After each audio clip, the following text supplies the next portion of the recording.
हिम श्रृङ्खलामा पहिलो सूर्यको लालीले छोएर रक्तम्य अधरमा उनको हाँसो झै पल्झेर चौतर्फी अचल पहाड क्रमबद्ध ती उभिएका कतै उनको श्रृङ्खल वक्षस्थल झै उठेका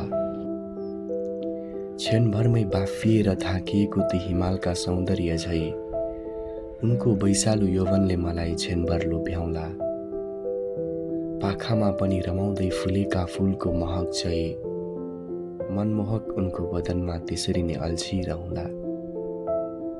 दूर पहाडमा थोकिएर फर्किएका बतासको सुस्केराका सङ्गीत चाहिँ उनको सर्वाङ्गको वर्णनमा कविता रचिरहँला।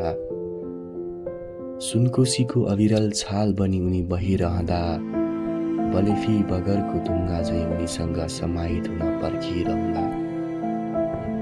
झल्किन्छन् मन्द गतिले जब पहाडमा स्वर्ण किरण अडिन्छन् नसालु हेराई तब बहँदै उनी कोमल पवन। हतासिँदै हिमगिरी छुन उडिरहेका बादलका ती टुक्रा उदाङ्ग उनको वदनमा झुलिरहेका केशका ती गुच्छा।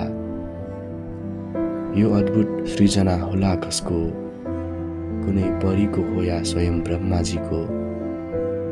पुग्दैन सहजै पाइला टेक्दैमा मनको बाण झै छ दुर्गम। जुनै गन्तव्य पुगु त्यही लुकिरहन्छ हाम्रो क्षितिज पारीको सङ्गम। जुनै गन्तव्य पुगु त्यही लुकिरहन्छ हाम्रो क्षितिज पारीको सङ्गम। हाम्रो क्षितिज पारीको सङ्गम।